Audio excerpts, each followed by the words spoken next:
সিরাজগঞ্জের তারাশে মহান বিজয় দিবস উদযাপন উপলক্ষে শুক্রবার সূর্যোদয়ের সাথে সাথে শহীদ মিনারে পুষ্পস্তবক অর্পণ এবং শহীদদের আত্মার মাগফিরাত কামনায় বিশেষ দোয়া শেষে তারাশ হেলিপ্যাড মাঠে উপজেলা প্রশাসনের আয়োজনে বিজয় দিবসের কুচকাওয়াজে সালাম গ্রহণ করেন স্থানীয় সংসদ সদস্য অধ্যাপক ডাক্তার মোহাম্মদ আব্দুল আজিজ। এ সময় সর্বস্তরের জনগণ উপস্থিত ছিলেন। গাজীপুরের কালীগঞ্জে মহান বিজয় দিবস উপলক্ষে উপজেলা প্রশাসনের আয়োজনে শুক্রবার ভোরে ৫১ বার তোপধ্বনি ও উপজেলা স্বাধীনতা স্তম্ভে এবং বঙ্গবন্ধুর মুরালে পুষ্পস্তবক অর্পণ করেন উপজেলা প্রশাসন, কালীগঞ্জ থানা প্রশাসন, আওয়ামী লীগের সহযোগী সংগঠন সহ বিভিন্ন সংগঠন। এ সময় প্রধান অতিথি হিসেবে উপস্থিত ছিলেন সংসদ সদস্য মেহের আফরোজ চুমকি।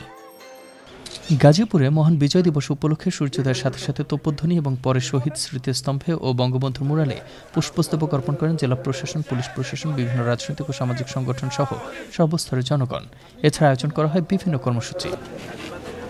ঝিনাইদহে মহান বিজয় দিবস উপলক্ষে সূর্যোদয়ের সাথে সাথে সদর থানা চত্বরে তোপধ্বনি এবং সকাল ৭টায় শহরের প্রেরণা ৭১ চত্বরে স্বাধীনতা স্মৃতিসৌধে পুষ্পমাল্য অর্পণ করা হয়। রাষ্ট্রের পক্ষে প্রথমে জেলা প্রশাসক মনিরা বেগম ও পুলিশ সুপার আশিকুর রহমান এবং পরে বিভিন্ন সংগঠন ও প্রতিষ্ঠানের পক্ষ থেকে পুষ্পমাল্য অর্পণ করা হয়। কিশোরগঞ্জের ভৈরবে মহান বিজয় দিবস উপলক্ষে শুক্রবার সকাল ৬টা ৩০ তোপধ্বনি আর শ্রদ্ধাঞ্জলি অর্পণের মধ্য দিয়ে মহান বিজয় দিবসের প্রথম প্রহর উদযাপিত হয়। মহান স্বাধীনতা যুদ্ধের শহীদদের প্রতি পুষ্পস্তবক অর্পণের মধ্য দিয়ে শ্রদ্ধাঞ্জলি জ্ঞাপন করে উপজেলা প্রশাসন সহ বিভিন্ন ব্যক্তি, সংগঠন ও প্রতিষ্ঠান।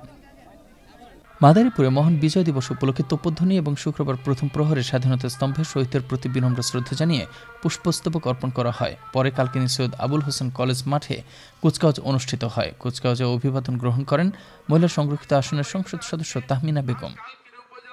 টাঙ্গাইলের মির্জাপুরে যথাযোগ্য মর্যাদায় মহান বিজয় দিবস উপলক্ষে শুক্রবার সূর্যোদয়ের সাথে সাথে উপজেলা চত্বরে স্মৃতিসৌধে পুষ্পস্তবক অর্পণ করেন উপজেলা চেয়ারম্যান মীর এনায়েত হোসেন মন্টু ও উপজেলা নির্বাহী কর্মকর্তা হাফিজুর রহমান। এছাড়াও সরকারি, বেসরকারি, বিভিন্ন রাজনৈতিক, সামাজিক ও পেশাজীবী সংগঠন সহ সর্বস্তরের মানুষ স্মৃতিসৌধে ফুল দিয়ে শ্রদ্ধা জানান। মহান বিজয় দিবস উপলক্ষে জেলা প্রশাসনের উদ্যোগে সাতক্ষীরা আব্দুর রাজ্জাক পার্ক শহীদ মিনারে তোপধ্বনি এবং পরে সাতক্ষীরা শহরের খুলনা রোড মোড়ে বঙ্গবন্ধু মুরালে পুষ্পমাল্য অর্পণ করেন জেলা প্রশাসক হুমায়ুন কবির ও প্রশাসন সহ বিভিন্ন সংগঠনের নেতৃবৃন্দ। এছাড়া সন্ধ্যায় সাতক্ষীরা কেন্দ্রীয় শহীদ মিনারে আলোচনা সভা, সাংস্কৃতিক অনুষ্ঠানের আয়োজন করা হয়। মহান বিজয় দিবস উপলক্ষে টাঙ্গাইলের ভুয়াপুরে দিবসের প্রথম প্রহরে উপজেলা চত্বরের স্মৃতিসৌধে ফুল দিয়ে শ্রদ্ধা নিবেদন করেন টাঙ্গাইল ২ আসনের সংসদ সদস্য, উপজেলা চেয়ারম্যান, উপজেলা নির্বাহী কর্মকর্তা এবং পৌর মেয়র সহ বিভিন্ন রাজনৈতিক নেতৃবৃন্দ ও সর্বস্তরের জনতা। পরে ইব্রাহিম খাঁ সরকারি কলেজ মাঠে অনুষ্ঠিত হয় মনোজ্ঞ কুচকাওয়াজ। মোস্তফা কামাল তোহা, আনন্দ টিভি, ন্যাশনাল ডেস্ক।